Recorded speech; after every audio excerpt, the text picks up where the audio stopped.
Welcome back to the GSMC Sports Podcast, brought to you by the GSMC Sports Network. I am your host, TJ Mabardi. Today is Tuesday, February 27th, and we have a lot of NFL on the slate today. We are going to start with last night's NBA games. There weren't a ton of them, but at least the majority of them were very entertaining, so we will be recapping all of those before getting into a lot of NFL offseason stuff. Through the latter half of the show, we will be talking about the running back market in a pretty historically talented running back free agent class for this offseason. We're going to be talking about Russell Wilson and his whole situation. He recently went on Brandon Marshall's podcast and opened up a little bit about some of the hardships of his time in Denver, and we will talk about what some next potential moves for him are. And then we are going to end off the show talking a little bit of NFL Combine, as we have some news surrounding some of the top prospects and their level of participation in the Combine on Saturday. Before we get into everything, just a reminder to like and follow wherever you may be watching us.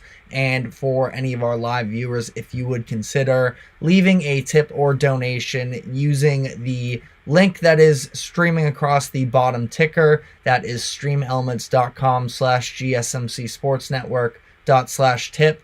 That would be very greatly appreciated. So getting into our first subject on the day, talking about Monday night's games, where we had 4 games. 3 of them were very entertaining, in my opinion. We had one blowout win that I didn't watch a second of, really, to be honest. And it does sort of tie in with a topic we were talking about yesterday. So getting into these games here, first of the night was the Toronto Raptors playing the Indiana Pacers.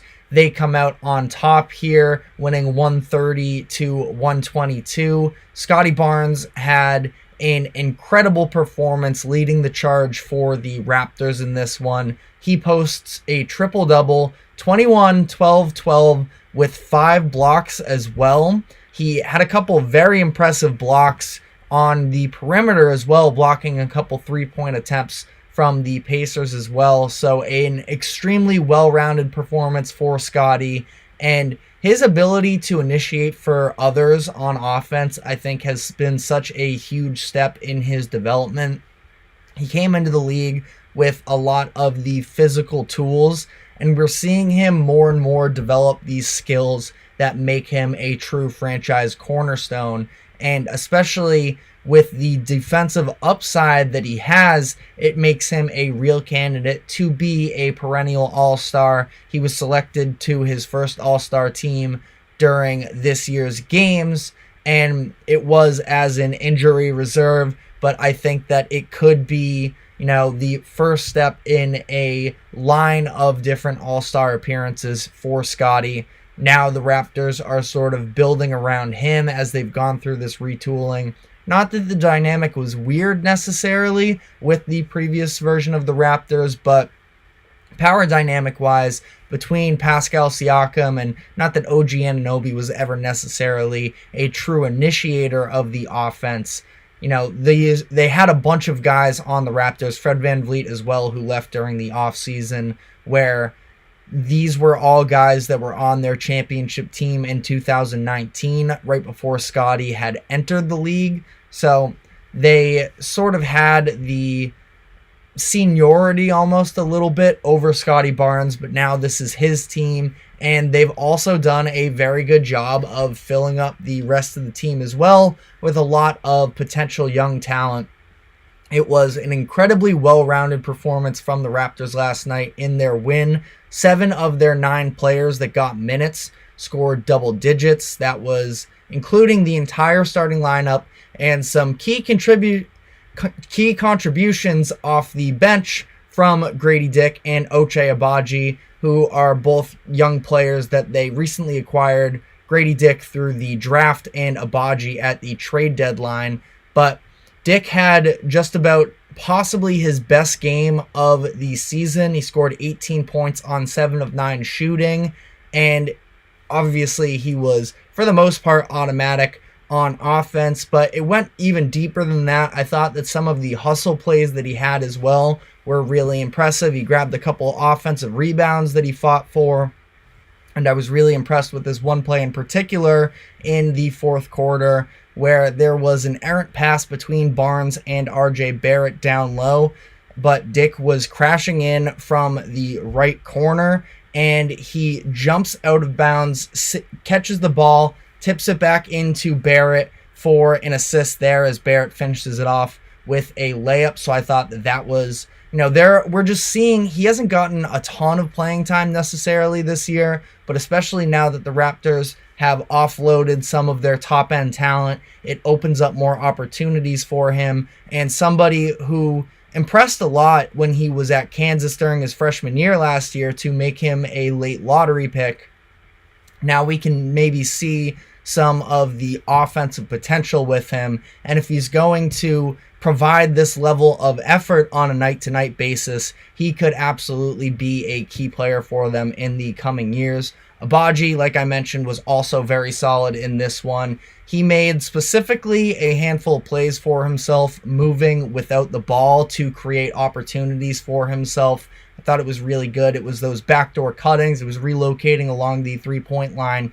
He scored 13 points in this one, so not necessarily tremendous, but somebody that another Kansas guy was seen to have definitely a lot of value when he was coming into the draft a couple years ago. And after taking a step back in this past season as opposed to his rookie year, now he can maybe find a home for himself and get a little bit more opportunity with the Toronto Raptors. So that's something I'm specifically watching when it comes to this team. So again, just these promising performances from their young guys that they acquired over the past handful of months. And that includes Quickley and Barrett, who are both very good. Barrett specifically led the Raptors in scoring, so I thought that, again, very well rounded. This goes a little bit to the Pacers, who have done are definitely struggling on the defensive end. That's no news there. They allow 130, so obviously you're going to have a lot of guys for Toronto here getting theirs in the scoring department, but still promising from a Toronto team that is going to be trying to find their identity in the coming months. Benedict Mathurin and Pascal Siakam combined for 61 in the loss. Mathurin tied his career high with 34 points in this game. He was tremendous, but really what hurt them, other than, of course, the subpar defense, was the fact that Tyrese Halliburton had a very rough game. He went just 2 of 11 from the field, 1 of 6 from 3, missed a pair of free throws late in the fourth quarter that, it wasn't, of course, the reason why they lost the game, but just sort of goes to show that we've seen him really struggling. Now, he obviously missed a bunch of time with a groin injury, I believe it was, and he just hasn't necessarily gotten his legs back under him quite yet since returning from injury, and we're seeing some of the play fall off. But specifically when it comes to shooting, he's shooting in the mid-70s from the free throw line, which is interesting. I'm not sure what's going on there. Maybe it's the longevity of this season. He's been their go-to guy for the majority of the year. So I'm sure that at a certain point it does get physically taxing, and we are going to just sort of monitor. The Pacers, they overachieved for a lot of this year. They've been a much better team the past couple seasons when Tyrese has been on the court. So I have no worries about him whatsoever in terms of the overall success of him and this team, but definitely going through a little bit of a rough patch personally in terms of Halliburton there. But the overall significance of this game, we mentioned on the show yesterday how Trae Young's injury could open up a path for the Nets or Raptors to try and make a run at the play-in tournament. These are two teams that don't own their first-round picks in the upcoming 2024 draft. So they are going to be trying to win as many games as possible down the stretch and try and get some valuable postseason experience in this upcoming set of playoffs. The Nets dominated the Grizzlies 111-86 in that game. So, the Grizzlies at this point, we know they definitely struggle on offense. Credit to the Nets for coming out, but this game was just never close. And the Nets and Raptors both pick up wins here in the Hawks days off. So we are looking at a 3 and a 3.5 game differential between the Hawks and the next two teams. It's the Nets, who are 3 games back. Raptors are 3.5 games back. And two teams in the Nets and Raptors that, while their records are still pretty bad, only 22 wins for each of them respectively, but they do have a potential to steal that 10 seed and potentially give themselves a chance at playing a high-stakes game or potentially even making the playoffs. So something to watch there as we also monitor the situation with the Hawks in Trae Young's absence. Next game from last night, the Detroit Pistons versus the New York Nets. It was a wild game that came with some controversy at the end. The Pistons came into the game as 11.5-point underdogs, and yet they led by 1 with 37 seconds left in the game after former Knick, recently acquired Piston, Quentin Grimes hit a tough layup over Isaiah Hartenstein with 37 seconds left, as I mentioned, and the Knicks came back down on the other end, and chaos broke out. He misses a 3 with about 20 seconds left. Quentin Grimes saves a tipped ball to pass it into Simone Fontecchio. He had it stolen from Josh Hart. And then as the Knicks tried to reset, Dante DiVincenzo threw the ball away to Asar Thompson, who got in the passing lane. He takes a dribble, starts to lose control a little bit, and then it was DiVincenzo who lowered his shoulder into Thompson's waist, and the ball pops out, forces a turnover, no call on the play.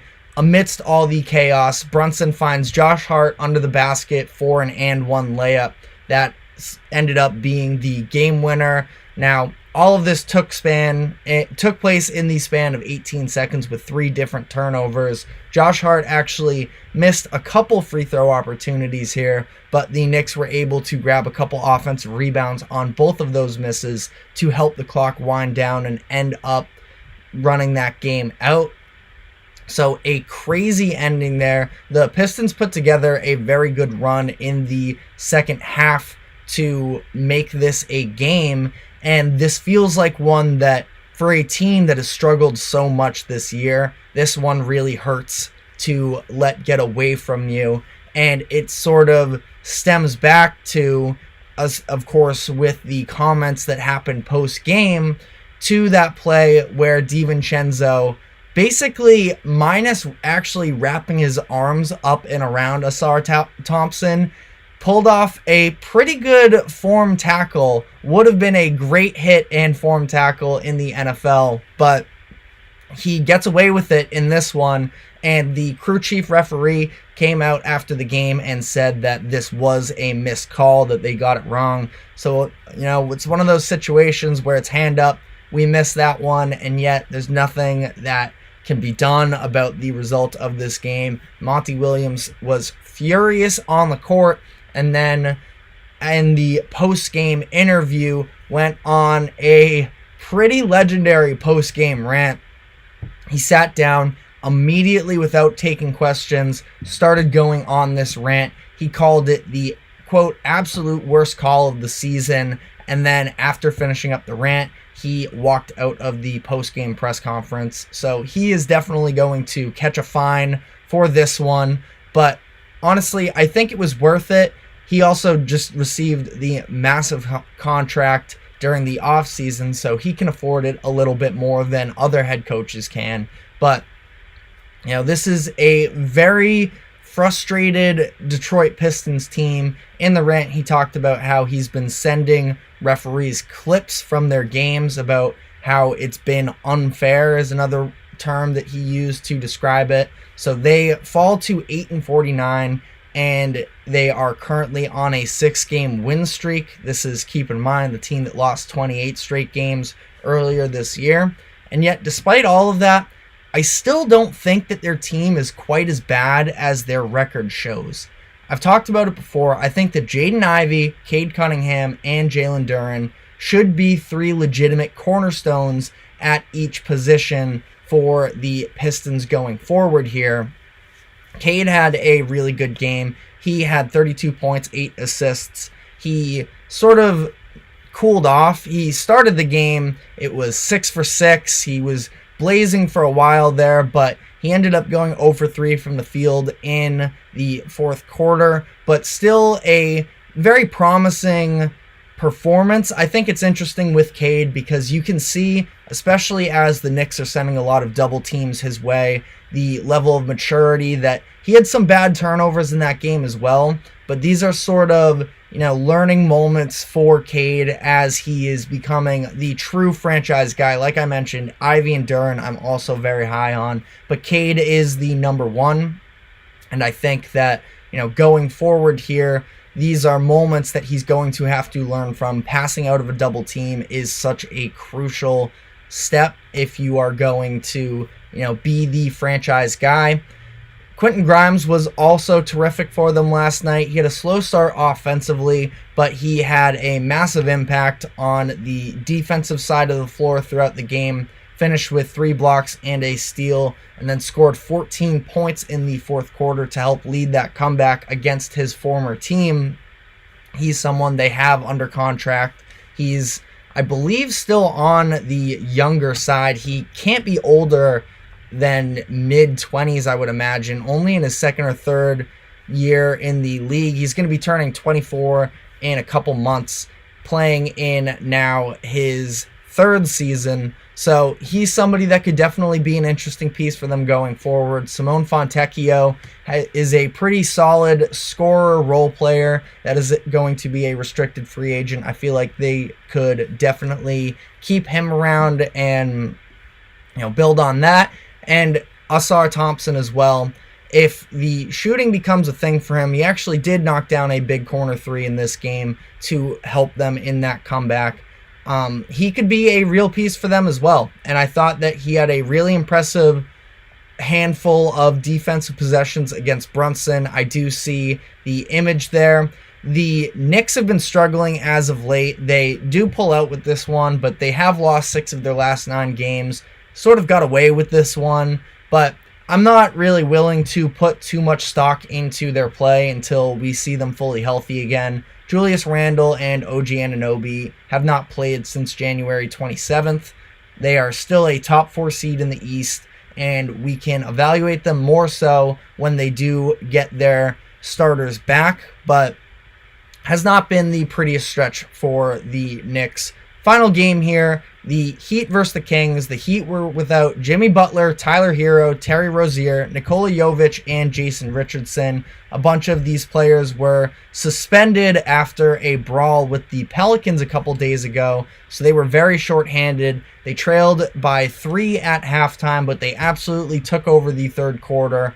Closed that third quarter on a 17-2 run, outscored the Kings 36-19 as a whole, and entered the fourth quarter up by 20 points. And then the Kings made a run during the fourth quarter with a pretty impressive zone defense that for a team like the Kings, who have not been a tremendous defensive team, I feel like during these past couple seasons when they've really, jump-started their way back into relevancy, they forced tons of turnovers. So at 9:14 left in the fourth quarter, Bam hit a crazy fade with the shot clock winding down, and then the Heat did not hit another field goal until 4:24 left in the game. Shout out to the Kings fans, where just prior to that Bam shot, Fox hit a 3. They were down 17, and you could hear the crowd still really being into the game. I think that helped ignite them, but also what helped ignite them was Keegan Murray. He was the catalyst for Sacramento in this game. He started the game 6 for 6. He got cold for a stretch there when things were spiraling out of control in the third quarter. But in the fourth quarter, he went 4 for 5 from the field, had at least 11 points. I am blanking on whether or not he had any free throw opportunities, but had at least 11 from the floor. And he played some incredible defense. There was a sequence where after a De'Aaron Fox turnover, he had a chase down block against Caleb Martin. Then on the inbound right after, he played really good defense against Jaime Jaquez to force a miss. Domantas Sabonis then quickly turned the ball back over, and Murray again made the play by cutting off a sloppy pass from Duncan Robinson to Jaime Jaquez, and he took the ball the other way for a transition dunk. This was late in that fourth quarter. The Kings ended up getting the lead, the deficit that is, down to 2 points with 3:41 left in the game. But it was Jaime Jaquez, the rookie for the Heat, that sort of calmed the storm for them. He had 2 big-time buckets. He had a tough fadeaway over Kevin Huerter on the block to extend the lead to 4. And then following a missed layup from Fox on the other end, he came back on offense and had a beautiful up and under move to get past the defense of Sabonis. He was terrific on the night, finished with 26, 5, and 3 steals on 12 of 17 shooting. Bam was able to help close it out on both ends with a big bucket and a big block as the Kings sort of ran out of time for their comeback. The Heat have now won 4 straight and 8 of their last 10, and with their win and the Pacers loss, they jumped to the 6th seed in the Eastern Conference. All of this is, of course, fluid, but the Heat are playing their best basketball of the year, especially as we go down the stretch of this season. I think that they are definitely a scary team. Maybe it's a little bit of PTSD as a Celtics fan, but I do think that they are the biggest threat to the Celtics come the playoffs. And the Bucks picked up a couple big wins over the weekend. They have a very tough schedule ahead of them, but I think that when we get eventually to the playoffs, the Bucks can definitely be in that same contention tier. But I think that the Heat are, when I did my last power rankings, I had them in the sleeping giant tier, and I think that they are starting to wake up. So that is all I have on Monday night's games. We are going to be taking a quick break, and when we come back on the other side, we're going to be getting into some more NFL talks. So stick with us. We will be right back. I feel like I'm losing my mind. Is everybody in the world blind? Please, Lord, give me a sign, a sign. I feel like I'm losing my mind. Is everybody in the world blind? Please, Lord, give me a sign, a sign. I wanna be the greatest. Everybody on the fake shit. I look around and feel like everybody is the fakest. I make this every day and I'm impatient, hoping one day I blow up from the basement. Statement, the top is so vacant. I don't hear shit that I think is amazing. Waiting for my day when I'm playing sold out shows for 1,000 faces. Hey, give me that crown, get in my way and to be put down. It ain't your place, no, this my town. If I want that shit, then I'll get it right now. I'm losing it, the noose it fits. I'm losing shit, a stupid myth. You choose to live or choose to dip. You choose to fight or lose your grip and lose a gift. I feel like I'm losing my mind. Is everybody in the world blind? Please, Lord, give me a sign, a sign. I feel like I'm losing my mind. Is everybody in the world blind? Welcome back to the GSMC Sports Podcast, brought to you by the GSMC Sports Network. Just finished up talking about last night's NBA games. Now for the remainder of the show, we're going to be focusing more on NFL. First of all, with the NFL running back market for this upcoming offseason. We have got some reports that despite all the big names on the market, or upcoming free agents, I should put it, that none of these names will be franchise tagged adding to that pool of free agents. The names include Saquon Barkley, Derrick Henry, Josh Jacobs, Tony Pollard, Austin Eckler, and there are some others as well out there. DeAndre Swift, Zach Moss, a handful of talent out there on the running back market. Like I said, none of them are expected to be franchise tagged, which I do agree with all of these teams choosing not to, because in my opinion, the case in which a team should be franchise tagging a running back is if you feel like you are on the brink of being a true playoff team contender, or if you feel like your running back is the best player on your offense and you can't afford to let him walk. Now, we saw a couple of these names individually get franchise tagged last year. I think that was the case with Josh Jacobs, where he was the best player on the offense. I know Devontae Adams is on that roster as well, but an all-pro season from him in 2022.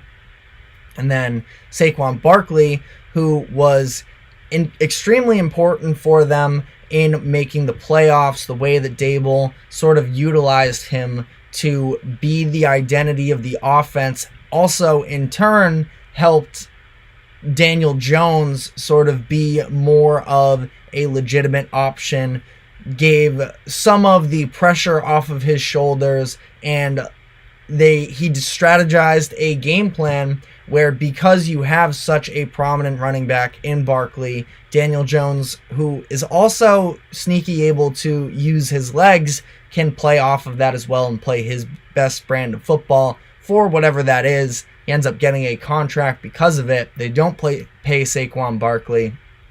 And even despite that, I still don't feel like they made a terrible mistake not locking Saquon down to the long-term contract, because of the fact that he dealt with injuries again last season, and unfortunately that's just been a very big part of his career up to this point. So again, I agreed with none of these teams extending the franchise tag. The only team that I thought possibly could have done so was the Cowboys, given the fact that they are hoping to remain in that Super Bowl competitive environment. Tony Pollard, I guess it just depends on really what you consider the reason for him not being effective this year was.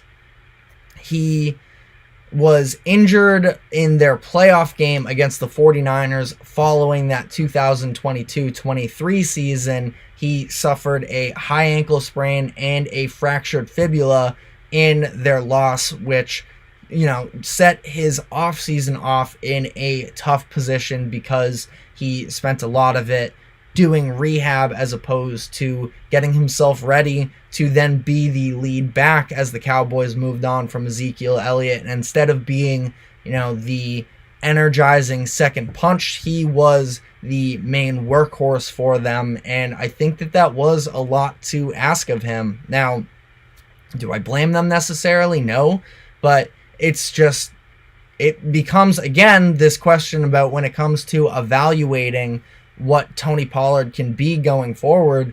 Do you think it's the fact that he isn't capable of being an every down back like that? Or do you think it's because he just was really behind the clock a little bit when it comes to the injuries? If you do think the injuries were the reason that he was as ineffective as he was last season, he could be a very nice discount guy to add to your roster this year. I wouldn't be surprised if he himself believes that he still has some really good football ahead of him, that he would take a short-term deal and sort of use this year as a prove-it season. But last year we saw, coming from 2022 to 2023, despite getting 75 more touches this past season, he finished with 62 less scrimmage yards. So again, not very efficient, a definite down year for him. And instead of paying Pollard $12 million with the franchise tag, Dallas can let him hit the open market, kick the tires on a cheaper and or better option. I do think that he is in a very interesting position when you take into consideration the list of running backs out on the market this year. I think that Josh Jacobs is the best running back in my opinion. He just turned 26 years old. I think he still has a few good years ahead of him of being a real effective runner. Like I mentioned, was an All-Pro first team selection in 2022. He led the league in total scrimmage yards with 2,053.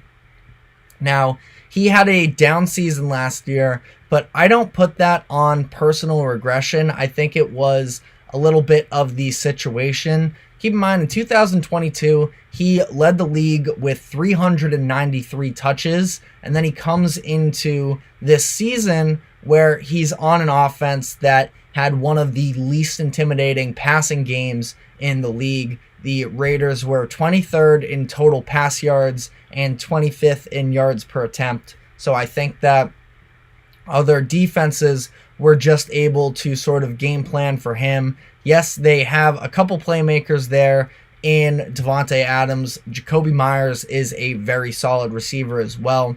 And I even like Michael Mayer, who had a slow start to the year, but was a tight end the Raiders drafted early last year, and his ability to make plays. I think that there are some pieces there, but it was issues with the quarterback where Garoppolo was dealing with injuries, and even when he was playing, he was not very good. And then you have a young Aiden O'Connell come in, who there was that one game against the Chargers, I believe it was, where he fumbled something like 4 times, or it was 4 turnovers. I don't have those stats right in front of me at the moment, but a young rookie Aiden O'Connell, who was not a top draft pick, that's who was initiating the offense for you.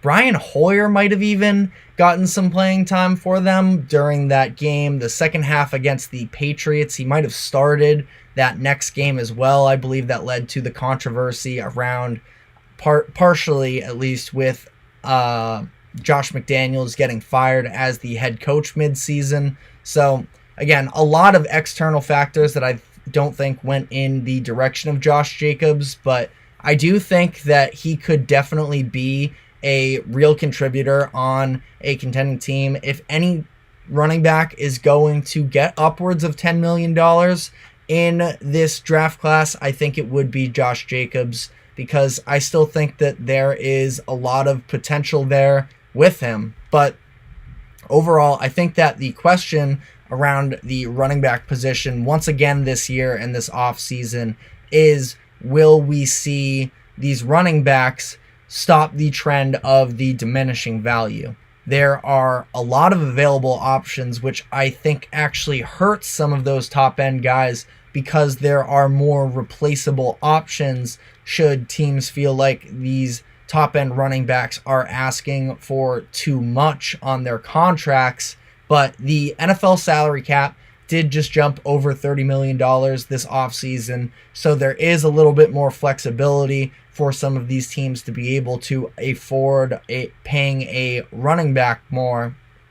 Looking at the teams with salary cap space, I think that the Houston Texans would be sort of the main team that could be in the running back market, where they have about $67 million available according to Over the Cap. They made the playoffs last year. They have a young quarterback in Stroud. They want to continue to provide with viable options around him. Dameon Pierce, after a good rookie season, sort of fell off the map last year. You had Devin Singletary, who towards the end of the season sort of started getting it going. But if you want a real upgrade at the position, I think that Josh Jacobs would be a great fit in this roster. They have a lot of youth on the perimeter that they don't necessarily have to pay. CJ Stroud, of course, just going into his second year on a cheap contract there. And including some of these other key players that they have, they'll still have to pay in a couple years. But that's why if we see Josh Jacobs get a contract, 2 or 3 seasons, around $10, $11, $12 million per year, I think it could be a very good use of money in the coming years. Now, if your argument is just fully against paying running back, then you are obviously going to be against a move like this. Maybe you'd rather them go spend money on maybe defense. Not that, I mean, their defense is good. I think their offensive line is solid. I don't think that they have tons of super glaring needs. I think that last year they were an overachieving team. Now, they can definitely make steps in the right direction, but I personally think that the most important thing for the Texans right now, yes, you do have this rookie quarterback time clock that's sort of running with Stroud, but I think it's extremely important to not stunt his growth. I think that Josh Jacobs would be a very good option here. I don't expect him to necessarily continue this regression as far as the statistics that we saw last year. I think he could have a big bounce back here. After Josh Jacobs, I think that there is going to be a drop-off for the position. A lot of these other guys that are out there on the market, they have age or injury concerns, and I just don't necessarily see it. Derrick Henry and Saquon Barkley could both be real difference makers for contending teams as well, but there's just a little bit more risk there. I think that a lot of these other contending teams, the Eagles, the Ravens, the Cowboys, that could definitely use a running back, or maybe going to wait each other out a little bit and see if they can drive down the prices a little bit on guys in these positions. The Ravens are already expected to get involved with the running back market. It's just a question of how much they are going to be willing to spend on the position. As we've seen from them the past couple seasons, they have a talented backfield, J.K. Dobbins, who had that good season, but he's another one, an upcoming free agent. He just was never able to stay healthy for them after they used some decently valuable draft capital on him. I forget if he was a second round pick, but it was at least a day 2 pick, I believe. And again, there was a lot of promise for Dobbins, and it just never really panned out due to the fact that he couldn't stay healthy. He was a second round pick in 2020, 55th overall, and I'm curious how much they're going to be willing to spend there. I think that Jacobs is probably out of their price range as a whole. Saquon could be a very interesting piece there in Baltimore because of the fact that he is able to be involved in the passing game as well as be a very effective runner as well. Derrick Henry would be a very interesting fit to me, given the fact there's a little bit of history there with the Ravens and the Titans having some playoff matchups in the past, as Derrick Henry sort of helped will the Titans to an AFC Championship appearance by going through Lamar and the Ravens. Now adding him could be an entirely different factor, and no, he's not quite as effective in the receiving game, but I mean, talk about a team that is already so deadly with the finesse of the different players that they have. If you add a bruiser like Derrick Henry, that could be scary. Now, age is the thing with Henry. Even last year, he got a very large workload, and I don't necessarily, I mean, he had that 1 foot injury. It was during the 2021 season. That wasn't necessarily a great sign for him, but since then he has led the league in rushes the past 2 years,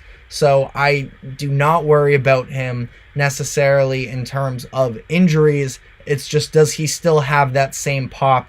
We've seen, granted, on a Titans team that has been much worse in the pass game the past couple years, but we've seen the yards per attempt drop after the 2020 year, where he was Offensive Player of the Year. He was All-Pro First Team. He has sort of dropped off since then in terms of efficiency. He was at 5.4 yards per attempt in that 2020 season. 2021, he got injured, and he has been 4.4 and 4.2 yards per attempt since then. So, again, I think that there are definitely options here. I got to be honest, I think that I'm a little out on Austin Eckler. He's a name. He's had a really great stretch here, but last year, especially with the injuries. And granted, he suffered one early in the year that took him out for a while, but I think that his best days are definitely behind him. Does not seem like he has the same burst, the same acceleration that he did earlier in his career. He was somebody that was a big-time workhorse for the Chargers. I don't know. I think that he's a name out there, but I do worry a little bit about the legitimacy of him being a true number one guy for a team going forward. But if he were to be able to sort of have some sort of rejuvenation, I think that the Ravens would be an interesting fit there as well. But that is all we have time for on this subject. We're going to be taking our second break, and when we come back on the other side, we will be talking about Russell Wilson, the recent interview that he did, and sort of what his future, what his legacy even looks like going forward. So stick with us. We will be right back.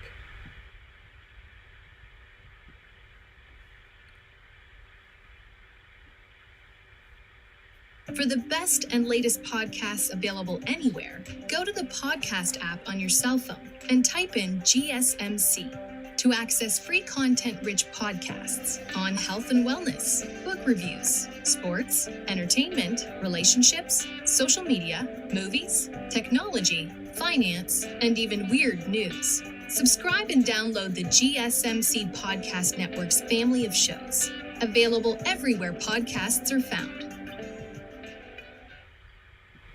Welcome back to the GSMC Sports Podcast, brought to you by the GSMC Sports Network. We just talked about the NFL running back free agent market. Now we are going to be sticking more with some free agency, and specifically with Russell Wilson, who has not yet actually been an official free agent, but it is expected that the Broncos are going to release him. That is in spite of the fact that he is currently guaranteed $39 million from them for the upcoming season. But based off of the past couple seasons, based off of the fit with Sean Payton, it seems like they will be headed in different directions. The Broncos were a real mess during Wilson's first season there, where Nathaniel Hackett, he had that collapse as far as clock management and everything on primetime. In Russell Wilson's, I forget if it was his return to Seattle or if it was just his first game versus Seattle, but they played the Seahawks. Hackett was a mess. He ended up hiring somebody to help him make clock management decisions, and he was out of Denver after 15 games. And then, like I mentioned, Sean Payton just was openly frustrated with Wilson.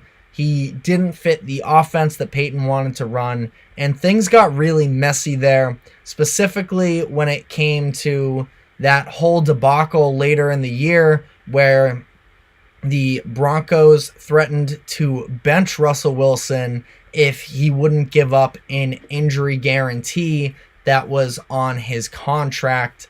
And Wilson definitely didn't take lightly to that, because it was a completely disgusting act, honestly, from the Broncos, where the way that Russ put it, he gave a quote saying, "Hey, we're going to bench you for the next 9 games if you don't change your injury guarantee." And the NFL stepped in and said that it was illegal. So really weird stuff that went on there in Denver. Not a great thing to hear. We already knew about the situation as a whole, but for the Broncos headed into free agency, that's not a very good look when it comes to attracting different stars to come play for your organization. But Russell Wilson gave that quote on Brandon Marshall's I Am Athlete podcast within the past couple days. And Wilson said a lot of things, included the fact that his primary motivation is to win. He said his goal is to win 2 more Super Bowls.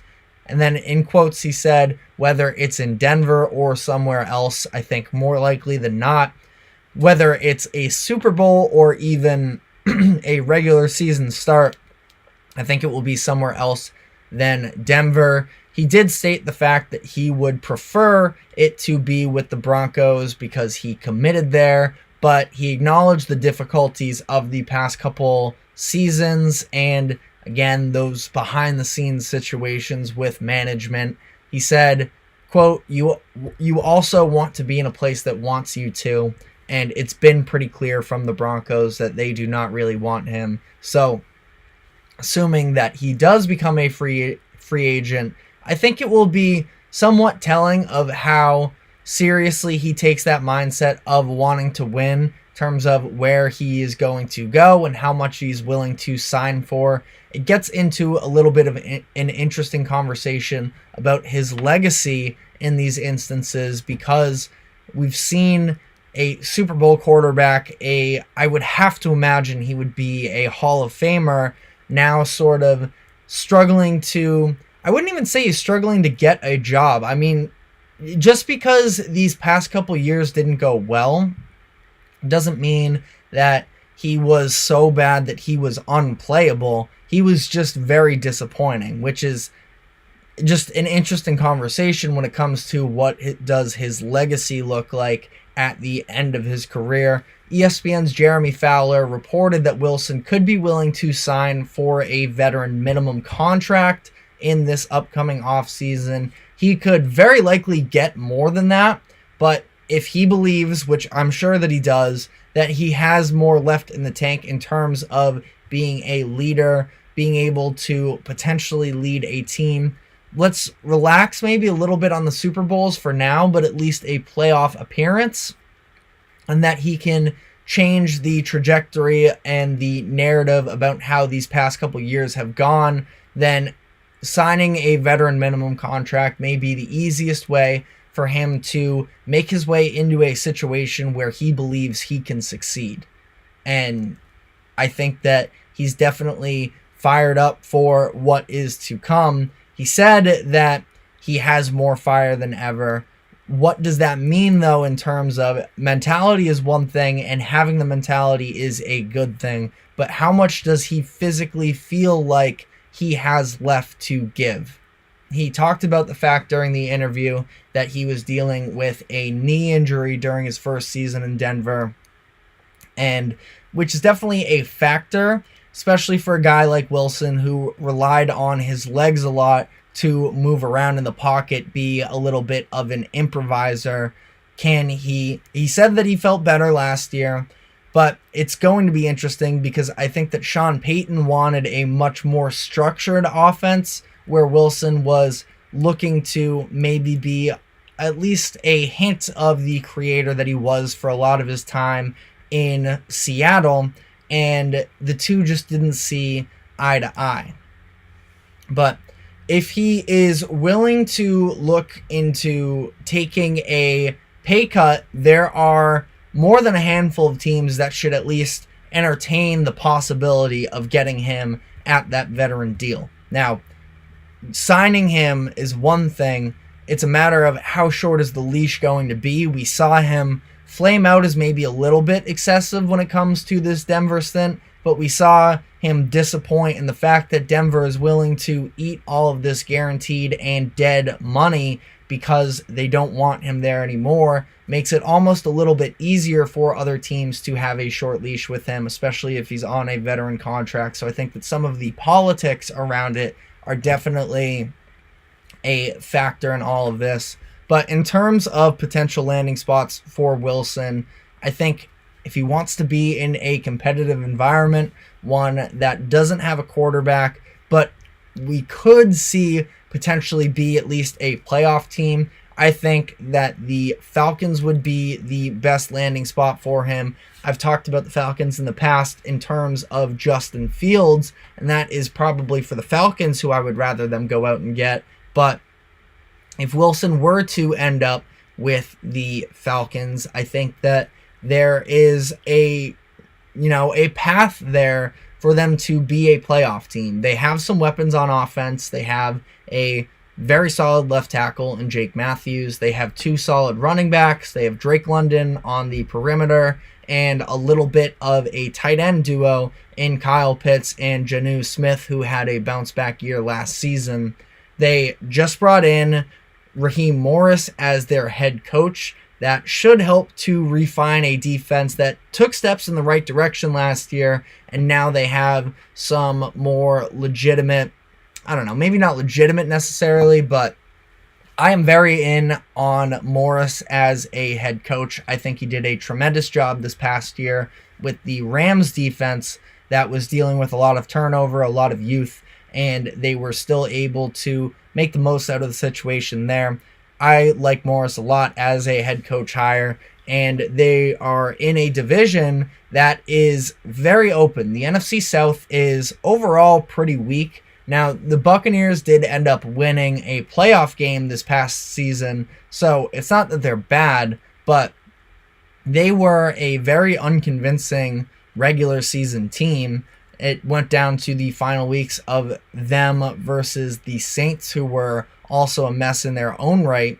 And the Falcons were 7-10 last year, with Desmond Ridder and Taylor Heineke basically trading off starts, where Arthur Smith had no idea what he was doing in terms of the management of that quarterback position down the stretch. He was just trying to save his own job. And to be fair, neither option between Ridder or Heineke was good. So Wilson is definitely an upgrade from either one of them should they go in this direction as it is. I think that the Falcons are likely going to, no matter who their quarterback is, try and establish themselves as a little bit more of a run-first offense, lean on that double-headed monster, you could call it. Maybe that's a little generous, but between Bijan Robinson and Tyler Algier, Robinson didn't get quite the usage a lot of specifically fantasy football managers were hoping this past season, but the talent is absolutely there. Algier had a good rookie season a couple years ago, so I think that they can put together a very good run game and also sort of rely on their defense a little bit to continue to improve under Raheem Morris here. And Wilson coming back from that knee injury, ideally being a little bit more mobile. I don't think we're ever going to see the true scrambler that he was. I definitely don't think we're going to see the, elite uphill running from him necessarily, but maybe he can help contribute to that run game, to being a little bit more of a manager, which is what he was asked to do more so down the stretch in Denver. I think it's very interesting the way that you saw the Broncos get more and more conservative with their pass play calling as the year went on, knowing that Sean Payton was not trusting of Russell Wilson to run maybe the version of offense that he was hoping. It almost felt like he put training wheels on that Denver offense. So it makes for a little bit of a tough evaluation of Russell Wilson, but I think that the Falcons could end up being a pretty decent spot for him. Pittsburgh has been thrown out there a lot with all of their quarterback rumors. Without, minus the offensive line, they do have a pretty good supporting cast on offense. I think they should be looking to add a veteran quarterback to be in the locker room with Kenny Pickett. There have been rumors that have been thrown out there about the Steelers players hoping to have Mason Rudolph back next season. I think that going into next year with Mason Rudolph and Kenny Pickett as your quarterbacks again would be a mistake. I'm just not a believer in Mason Rudolph. I know he played pretty well down the stretch of the season last year, but I just feel like we saw so many backup quarterbacks step in for moments and have all right moments, and I think that he also largely benefited from George Pickens really coming alive. He had 2 long touchdowns in those 4 or so games where Mason Rudolph was the starting quarterback that sort of boosted the on-paper stats for Rudolph, and I just don't really see it with him. Kenny Pickett, I think he could be solid. Now, I've never been the biggest on him, but I don't think he's quite as bad as everybody else makes him out to be. He could be in that middle tier of consistent starting quarterbacks, but you need somebody else in the room there with him. We had Manny Maradigue of the Chip Shop Football podcast on last week, and as a Steelers fan, he talked about having someone else in that QB room to sort of put the pressure on Pickett in terms of his production, know that his job could be his, but also nothing's guaranteed. Wilson would likely be the starter, I think, in Pittsburgh if he were to sign there, but maybe he could even help a little bit of development when it comes to Kenny Pickett as well. Last team, and there are other options as well. The Raiders have been thrown out there. There may be some others. The Patriots have gotten a little buzz in terms of this as well. As a Patriots fan myself, I think that they should use the number 3 draft pick to take a quarterback. I don't love the upcoming quarterbacks in the 2025 draft. We still have a full season to go until then, so maybe my opinions change as time moves on. But I think that now is the chance to get a long-term option at a crucial position that they very desperately need. I would prefer Drake May, but Jaden Daniels, if he falls to number 3 as well, I could definitely talk myself into it there as well. The reason why I think that the Steelers and the Falcons are better options and should more so consider this move is because of the fact that they don't have that top 3 draft pick that the Patriots do. So I think that they can maybe look to address that position elsewhere, other than using a first-round pick or something along those lines. Signing Wilson to a minimum for the Patriots, that is, and drafting a quarterback, they don't have to be mutually exclusive. The Patriots botched the Mac Jones development with a bad offensive line, bad wide receivers, and bad coaching through his years in New England. If they wanted to give their first-round pick maybe a year to ease him into the league, might not be the worst thing. I don't know if I love that either, though. There is also a chance with all the needs that the Patriots have that they could look to sign Wilson and trade down in the draft, as the organization itself has done for years. Now it's different people running the show for them, but you know, the price for one of these top 3 picks, even maybe a top 4 pick, should be very tempting in terms of that. But the Patriots had a very good defense last year, despite losing Matthew Judon and Christian Gonzalez, who were their 2 best playmakers on the defensive side of the ball.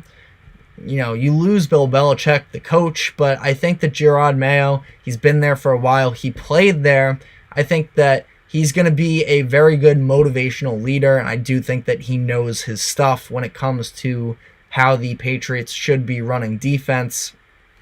If they were to have a competent offense next year, they could be at least competitive for a playoff spot. Again, is that the best thing, just being competitive and not having the long-term option at quarterback? I don't really know if you're the Patriots, but I think that it is a possibility that this could happen. And there are a lot of possibilities that are still very much up in the air. So we will just have to continue to see. First off, it takes the Broncos actually officially releasing him, and then what is Russell Wilson going to do from there. But on that note, we are going to be taking our final break, and when we come back on the other side, I just at least alluded to the top draft picks in this year's in the 2024 draft in terms of quarterbacks. We are going to be talking about some updates when it comes to the combine participation level of some of these players. So stick with us and we will be right back.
Welcome back to the GSMC Sports Podcast, brought to you by the GSMC Sports Network. Entering our final segment of the day, we are going to be talking a little bit about the NFL Combine, which is set to take place on Saturday. We have gotten some updates about the top prospects in terms of their level of participation and a little bit lack therefore of with some of the top guys in this draft. It was announced yesterday that Caleb Williams and Jaden Daniels will not be participating in the physical evaluations on Saturday. It was reported today that Drake May will join them in abstaining from those physical evaluations as well. Williams and Daniels will be throwing at their pro days later this spring. I would imagine that Drake May is going to as well. It's just came out as of a couple hours ago, so there are still, details to be found out there, but I would imagine he will as well. This has been a little bit of a trend over the past handful of years with the NFL draft, where these top quarterbacks have not been throwing at the combine. This typically takes place when there really isn't much room for them to specifically drop, and it wouldn't hurt them by not throwing, but also when they don't have very much to gain themselves. 3 of the last 4 quarterbacks who have been drafted with the number 1 overall pick have not thrown at the combine. That includes Bryce Young last season, Joe Burrow in 2020, and Kyler Murray in 2019. So I understand sort of why this takes place. It just gives ammunition for people online to sort of nitpick at. And it doesn't really make all too much sense. You are throwing to random wide receivers with no defense. It doesn't really give you much room to necessarily improve your draft stock, that is, and could, for the most part, almost hurt it. Now, again, I don't think that we've really seen, at least I have ever seen, a quarterback really drop his stock with the combine, but I just feel like risk-reward, there typically isn't all too much there. Now, Jaden Daniels is, out of this group, the one prospect that was the most interesting in terms of what a potential combine could look like with him. He obviously rose up a lot of draft boards with his Heisman season, but it was expected that he would specifically be somebody that would potentially grow his stock that much further if he were to participate in the draft, run a fast 40 time and all of that. But we've already seen him climb up to just about a guaranteed top 3 pick in this year's draft. Maybe he solidifies himself above Drake May with a good performance at the combine. But again, all of these guys are going to be throwing at the pro day anyways. So it doesn't really make to be a big deal, in my opinion. A lot of sort of talking heads see this type of stuff and say that it is, these prospects being scared or being unable to work in a situation that is a little bit more outside of their control. I don't see it that way. They are going to go to the combine, all 3 of these players, and they're going to undergo sort of the mental evaluations, the interviews, that type of stuff with these teams, which is a little bit probably for them some scarier than the play itself. All of them know the talent that they have, and ultimately they just put out multiple seasons of film for these scouts to go watch. So, last year you have a guy like CJ Stroud who really impressed at the combine when he did throw at the combine, but his status was still a little bit unknown. I don't remember the exact timeline in terms of the cognition test they had the quarterbacks take, and his scores were leaked and they were really bad, and that sort of hurt his draft stock as well. Again, timeline-wise, I don't remember. I feel like that probably took place after the Combine, but I think that probably partially to help him overcome that was the fact that he performed really well at the Combine. And, he was never really... I can't say he was never in contention for the number 1 pick, because there were talks at one point, but also as we got closer and closer to the draft, it seemed like Bryce Young was going to be a lock for that position. And, I think that that's fine. Every quarterback can sort of go their own routes. And for these top 3 guys who think that they're top 3, they should be set. Now, it's going to be interesting. The quarterbacks that will be throwing at the Combine include Michael Penix Jr., J.J. McCarthy, and Bo Nix. I think that out of these names, the biggest thing is going to be Michael Penix passing his physicals, where we know the injury history with him. He tore the same ACL twice. He's had injuries in both of his shoulders, but he's confident that he can take his game to the next level. And, he was tremendous in college, come, of course, just short of winning the national championship game against Michigan when he was with Washington. But I think that, this is a situation where he himself can probably thrive. One of my biggest concerns with Penix during the college football season was his ability to throw under pressure when it got to him. He played behind a very good offensive line, but we saw in times where he was sort of pushed off of his spot that he wasn't quite as mobile maybe as we would have hoped. But again, I think that sort of partially is due to the fact of all the injuries he's sustained through his playing career in college. J.J. McCarthy is another one that I think, like Bo Nix, definitely, if he comes out with a rocket, he could definitely get himself buzz. He's trying to fight his way into the first round. I think that, mock drafts are a little bit split on whether or not he's going to be a first rounder. J.J. McCarthy, not that I personally think he should be, but he will likely be a first round pick. And this is an instance where he definitely could jump up his status with a good performance at the Combine.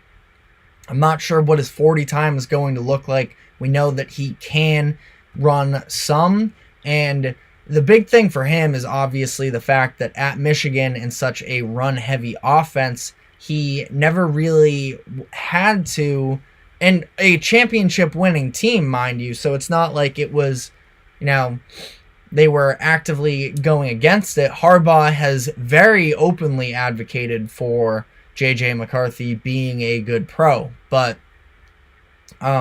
he never really was forced to be a heavy passing guy. The body of work just isn't quite as extensive as some of these other first round prospects at the quarterback position. So he's somebody that could definitely, with a good Combine performance, see his stock jump. Again, I am not necessarily bought in on him, but there have been rumors of him potentially even getting up to as high as such as a number 10 spot. The Falcons at times have been rumored to potentially be interested in him with the 8th overall pick. So we still have, of course, a good amount of time up until the Combine takes place, but McCarthy could set himself up on the right track here if he does have a good Combine performance. So that's, the general outlook on quarterbacks here. We also have news that Marvin Harrison Jr. and Malik Neighbors, two of the top wide receivers in the 2024 draft class, are also not expected to physically compete compete in the combine. Marvin Harrison Jr., he will be a top 4 pick in this draft. When I said that in the previous segment about how the price of a top 3 pick is going to be valuable because of quarterbacks, I included the 4th pick as well, because I would have to imagine that he is going to be the first non-quarterback selected in this draft. Maybe things will change. We'll see. There's not really that top-end defensive talent, I think, that rivals him in this draft class, so it would have to be the likes of a Malik Neighbors that franchises would fall in love with. Maybe, I was going to make the argument of, if you think that Brock Bowers, the tight end out of Georgia, maybe presents a little bit more of positional flexibility, can do more things for you. Bowers is a very interesting prospect in terms of the variance of where he could be selected is about as wide as any of these other top blue chip prospects or first round talents, where as much as he can do more, the tight end position is not quite as valuable as the perimeter receivers, which Marvin Harrison Jr. is. I know that the stats this past season weren't quite as impressive, but the offense as a whole just was not great. Kyle McCord at quarterback was very underwhelming. So ultimately, I think that for these guys, again, same sort of thing. They're going to participate at their pro days, so it should not be made to be all this big of a deal. If you are a big combine person, you are definitely disappointed. I'm somewhere in the middle. I'm intrigued by it, but I'm not sitting down to watch each position group go through all of their drills. Maybe I'll tune into some of the big moments. I'll probably tune into some of these quarterback drills, at least, keep up with how they perform. But I think that the combine is typically a little overrated, where, we saw DK Metcalf fall out of the first round despite being the specimen that he is, because of a horrendous 3-cone drill, or it was one of those lateral movement drills or change of direction, one of those where ultimately it's not a ton of what you see. You don't see guys running suicides on an NFL field on a Sunday. You see them with the burst. Obviously, it is an intriguing... There are some guys, specifically, on defense, where if you have that burst of speed, you have the lateral jump, the high jump. I remember Marlon Humphrey being a tremendous athlete at his pro day or his combine, and you can see some of the moments with him where that athleticism is just so elite, it helps him make plays. But again, I think that for the most part, we have the film on all of these guys as it is, with multiple years under their belt. Unless you're bringing a guy like, I believe it's Quinyon Mitchell from Toledo, the cornerback, where maybe he didn't play against quite as good of, it is Quinyon Mitchell, of where he didn't play against quite as good of competition when he was at Toledo, but he also really showed out at the Senior Bowl, and this is maybe an opportunity for him to show that his athleticism translates more so. It wasn't just that he was at this small school, but he was happy there, and he is a tremendous player, and I think that the athleticism that he can display at the combine could definitely help him as well. We will definitely cover, at least probably on Monday next week, the big takeaways from the combine. I just wanted to touch on some of these storylines going into it here. I'm sure there's going to be some talk about what types of interview questions are these players going to get when they meet with teams. I'm not sure if we're going to get reports on those come Monday, but definitely a couple guys there, especially up at the top, that I would be very intrigued in finding out some of these answers to some interviews. Not that that's publicly viewed, but if we hear any interesting stories coming out of that. But on that note, that is all we have for today. Thank you very much for tuning in to the GSMC Sports Podcast. Thank you to the GSMC Sports Network for allowing us to host this show. Just a reminder, wherever you may be catching us, to like, follow, subscribe, and we will be back tomorrow afternoon, 2 o'clock. We will see you then.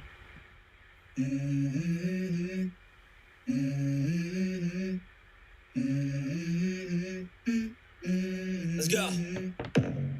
I wake up to a little bit of drool on my pillow, feel like it's gonna be a bad day. Yeah, I'm tired of shit, and the coffee ain't hit yet. Damn, ain't that great.